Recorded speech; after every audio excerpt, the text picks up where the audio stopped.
Details చూస్తే BRS అధినేత కేసీఆర్ మరోసారి ప్రెస్ మీట్ పెట్టి కాంగ్రెస్ పై విమర్శలు చేశారు. 4 రోజుల క్రితం ఏ కామెంట్స్ అయితే చేశారో అవే వ్యాఖ్యల్ని మళ్ళీ రెండోసారి కూడా చేశారు. కాకపోతే ఈసారి డోస్ కాస్త పెంచారు. కేవలం విమర్శించాలని తప్ప కొత్త విషయం ఏమీ చెప్పలేదనే అభిప్రాయం వినిపిస్తోంది. ఆయన మాట తీరుపైన విమర్శలు వ్యక్తమవుతున్నాయి. సొంత పార్టీ నేతలు సైతం పెదవి విరిచేలా ఉన్నారు. అయితే కొత్త ప్రభుత్వం ఏర్పడి 4 నెలలు కూడా గడవక ముందే ఈ స్థాయిలో విరుచుకుపడాల్సిన అవసరం ఏంటనే ప్రశ్నలు ఇప్పుడు దూసుకువస్తున్నాయి. 100 రోజుల్లో ప్రభుత్వ తీరు పట్ల సర్వత్రా ప్రశంసల జల్లు కురుస్తుంటే దాన్ని డైవర్ట్ చేయడానికి ప్రెస్ మీట్లు పెడుతున్నారని విమర్శలు వ్యక్తమవుతున్నాయి.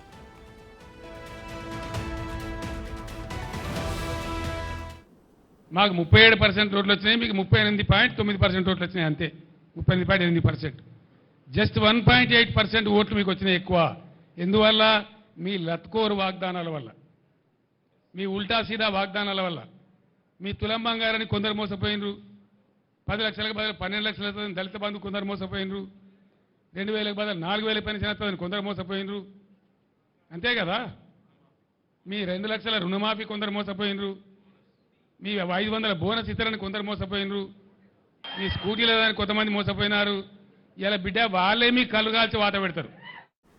రేవంత్ రెడ్డి ప్రభుత్వంపై విమర్శలకు మాత్రమే పరిమితమవుతున్నారు తప్ప మీడియా ప్రశ్నలను మాత్రం ఫేస్ చేయడం లేదు కేసీఆర్. తెలంగాణకు షేక్ చేస్తున్న ఫోన్ ట్యాపింగ్ కేసులో అన్ని వేళ్లు గత ప్రభుత్వ పెద్దల వైపే చూపిస్తున్నాయి. దీనికి తోడు లిక్కర్ కేసులో అరెస్ట్ అయిన తన కుమార్తె కవిత అంశం కూడా బీఆర్ఎస్ పార్టీని ఇరుకున పెట్టేలా తయారైంది. 1,00,000 కోట్ల కాళేశ్వరం అవినీతిపై ఇప్పటికే సరైన సమాధానం అయితే రాలేదు. ఈ అంశాలపై కేసీఆర్ ప్రశ్నలను ఎదుర్కొనే ధైర్యం చేయలేకపోతున్నారు. అందుకే చెప్పింది వినండి, ప్రశ్నలు వెయ్యకండి అంటూ తొలి ప్రెస్ మీట్లోనే మీడియాకు స్వీట్ వార్నింగ్ ఇచ్చారు. ఏమున్నదండి అలా? వాడు ఏం చెప్పిండు? మొన్న నచ్చిపోయినాడు. ఆ 2 పిల్లల కింద ఉన్న ఇసుక కదిలి అవి కదిలినాయి అని చెప్పిండు. అంటే జరుగుతూనే ఉంటాయి, చాలా బరిలలో జరుగుతాయి, చాలా వాటిలలో జరుగుతాయి. మొన్న కదా గంగానదిలో నిన్నగాక మొన్న పేపర్లో ఫోటోలు వచ్చినాయి. గంగానది మీద బ్రిడ్జ్ కడతా ఉంటే పటాన కూలిపోయింది. ఆడ నదులలో ఇసుకలో జనరల్గా జరుగుతాయి. ఎవడో ఒక చిన్న ఇంజనీర్ లోపమో, ఒక మెయింటెనెన్స్ లోపమో, దానికి ఎంతో ప్రళయం బద్దలైనట్టుగా ఒకటే పని కట్టుకొని ఆడికి యాత్రలు పెట్టి మాత్రలు పెట్టి పెద్ద కథ చేసి ఇంకా ఇప్పటికి కూడా ఆ పిచ్చికాలలో ఉన్నాయి కావాలి. అందులో ఏమైనా ఇంటికి దొరుకుతుందేమో, తోక దొరుకుతుందేమో, గుట్ట కడతామేమో అనే ఉద్దేశంతో ఓ పిచ్చి విఫల ప్రయత్నంలో ఉన్నారు తప్ప రైతాంగాన్ని ఆదుకోవాలి, మంచినీళ్ళకి బాధ వస్తుంది, రైతులను కాపాడాలని. ప్రశ్నల నుంచి తప్పించుకోవచ్చు కానీ కేసుల్లో విచారణ నుంచి ఎలా తప్పించుకుంటారనే సెటైర్లు ఇప్పుడు గట్టిగా వినిపిస్తున్నాయి.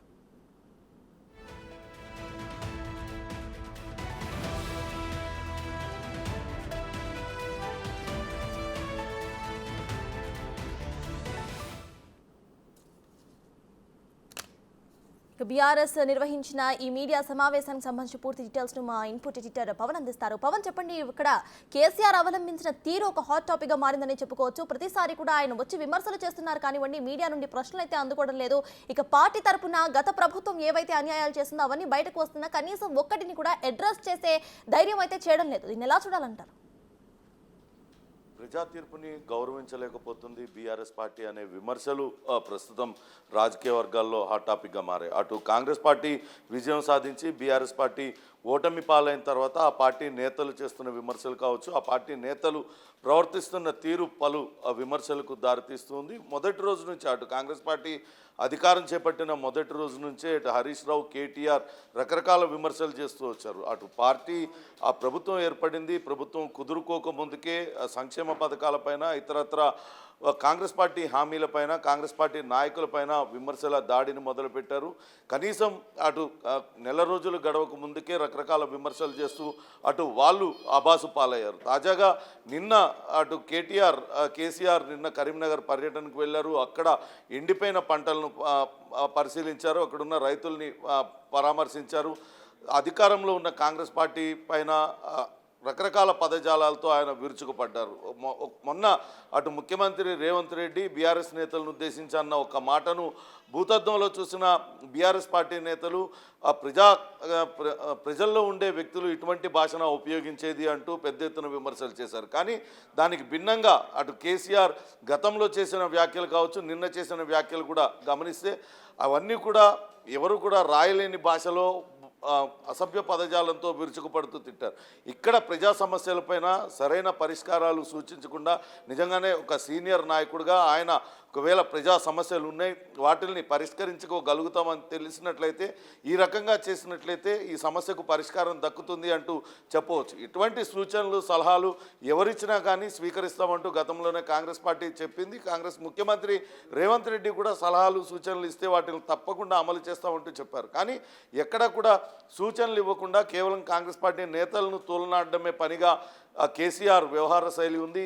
ఇటీవల కాలంలో మనం చూస్తున్నాం, అటు కవిత అరెస్ట్ అయ్యి జైలు పాలైంది, లిక్కర్ స్కామ్లో ఈడీ అరెస్ట్ చేసింది. దానిపైన ఇంతవరకు నోరెత్తి ఒక్క మాట కూడా కేసీఆర్ మాట్లాడలేదు. తన బిడ్డను సమర్థిస్తూ కనీసం ఆమె ఎటువంటి ఆమె నేరం చేయలేదని కూడా ఎక్కడ మాట్లాడలేదు. కానీ అటు కాంగ్రెస్ పార్టీ నేతలపైన విరుచుకుపడటమే పనిగా పెట్టుకున్నారనే విమర్శ అటు సొంత పార్టీ నేతల నుంచి కూడా వస్తుంది. ఇక మొన్న అసెంబ్లీ జరిగిన సమయంలో కూడా కేసీఆర్ అసెంబ్లీ సమావేశాలకు రావాలి, అటు కాళేశ్వరంలో ఏం జరిగింది అవన్నీ కూడా ప్రజలకు చెప్పాలి, మీకు కావాల్సినంత సమయం ఇస్తామని చెప్పినప్పటికీ కూడా అసెంబ్లీ సమావేశాలకు రాలేదు. అదే సమయంలో నల్గొండలో ఒక సభను ఏర్పాటు చేసుకున్నారు, తర్వాత కరీంనగర్లో ఒక సభను ఏర్పాటు చేసుకున్నారు. బహిరంగ సభలు బహిరంగ వేదికల మీద అటు కాంగ్రెస్ పార్టీని విమర్శిస్తున్నారు తప్పితే చర్చిద్దాము, ఒక లాజికల్ ఎండ్ వచ్చే విధంగా లేకుంటే ఒక పరిష్కారం దక్కే విధంగా చర్చ కొనసాగిద్దామన్నప్పుడు ఎప్పుడు కూడా ముందుకు కేసీఆర్ రాలేరు. దీనిపైన కూడా పెద్ద ఎత్తున అటు రాజకీయ వర్గాల్లో విమర్శలు వస్తూ ఉన్నాయి. ఇక నిన్న కేసీఆర్ వాడిన భాష అత్యంత అభ్యంతరకరమైందంటూ గతంలో కూడా ఆయన ఉద్యమ సమయంలో అటు ఆంధ్ర పాలకులు ఉమ్మడి రాష్ట్ర పాలకులను అనేక రకాలుగా విమర్శించారు.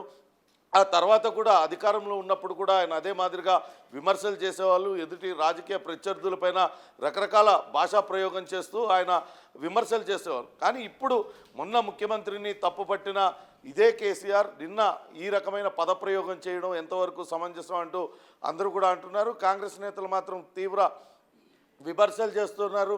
ఇటువంటి భాషకి తగిన బుద్ధి చెప్తామంటూ కూడా కాంగ్రెస్ పార్టీ నేతలు చెప్తున్న పరిస్థితి అయితే ఉంది. సర్తాజ్ అయితే పవన్, మనం చూస్తే ఇటు కాంగ్రెస్ పార్టీ కూడా ఏవైతే గత ప్రభుత్వం చేసిన తప్పిదాలు ఉన్నాయో వాటిని కూడా చూపించే ప్రయత్నం అయితే చేస్తుంది. అయితే కేసీఆర్ మాట్లాడుతూ ఇటు కాళేశ్వరం ప్రాజెక్ట్ మీద కూడా ఆయన కామెంట్స్ చేయడం జరిగింది. అప్పుడప్పుడు ఇట్లాంటివి వస్తూ ఉంటాయి, అది మెయింటెనెన్స్ ప్రాబ్లం వలనో లేకపోతే ఒక ఇంజనీరింగ్ చిన్న తప్పిదం వలనో అని ఆయన మళ్ళీ చెప్పడం జరిగింది. దీన్ని ఎలా చూడాలంటారు? అయితే నిన్న అటు కేసీఆర్ చేసిన వ్యాఖ్యలు మనం పరిశీలించినట్లయితే ప్రస్తుతం పంటలు ఎండిపోవడానికి ఇప్పుడున్న పాలకుల అసమర్థతే కారణము. ప్రస్తుతం అటు బ్యారేజీల్లో నీళ్లు ఉన్నా కావాలనే వదలడం లేదు, కృత్రిమంగా ఇక్కడ కరువును సృష్టిస్తున్నారనే వ్యాఖ్యలు చేశారు. దానికి భిన్నంగా కాంగ్రెస్ పార్టీ మొదటి నుంచి కూడా చెప్తూ వస్తుంది, మేడిగడ్డ కుంగిపోయిన సమయంలో వాటినన్నింటినీ నీటిని కిందికి వదలకపోతే అటు బ్యారేజీలు మరింతగా దెబ్బతింటాయి కాబట్టి ఆ సమయంలో నీళ్ళన్నీ వదిలేసాం. అయినా గత ప్రభుత్వం అనేక రకాలుగా అటు నీటి వాటాల విషయంలో రకరకాల జిమ్మిక్కులకు పాల్పడింది. గతంలో ఆంధ్రప్రదేశ్కు వాస్తవానికి రావాల్సిన వాటా కన్నా అధికంగా ఉదారంగా ఇచ్చింది బీఆర్ఎస్ పార్టీనే. ఇప్పుడు ప్రస్తుతం నెలకొన్న ఎదుర్కొంటున్న కరువు పరిస్థితులకు అన్నిటికీ కూడా బీఆర్ఎస్ పార్టీ గత వాళ్ళ ప్రభుత్వ హయాంలో తీసుకున్న అనాలోచిత నిర్ణయాల కారణంగానే ఇక్కడన్నీ కూడా ఇబ్బందులు ఎదురవుతున్నాయి అంటూ చాలా స్పష్టంగా గణాంకాలతో సహా ఆధారాలతో సహా కాంగ్రెస్ పార్టీ ఇప్పటికే బయటపెట్టింది. అంతేకాకుండా గడిచిన కొద్ది కాలంగా వర్షాభావ పరిస్థితి ఉంది, వర్షాలు తక్కువగా పడ్డాయి, ఎక్కడికక్కడ భూగర్భ జలాలన్నీ కూడా అడుగంటిపోయాయి, జలాశయాల్లో నీరంతా అడుగంటిపోయిన పరిస్థితిలో ఇటువంటి న్యాచురల్ కలామిటీస్ వచ్చినప్పుడు ఏ రకంగా దాన్ని ప్రభుత్వాలకి పార్టీలకు ఆపాదిస్తారంటూ కాంగ్రెస్ పార్టీ నేతలు కూడా విమర్శిస్తూ ఉన్నారు.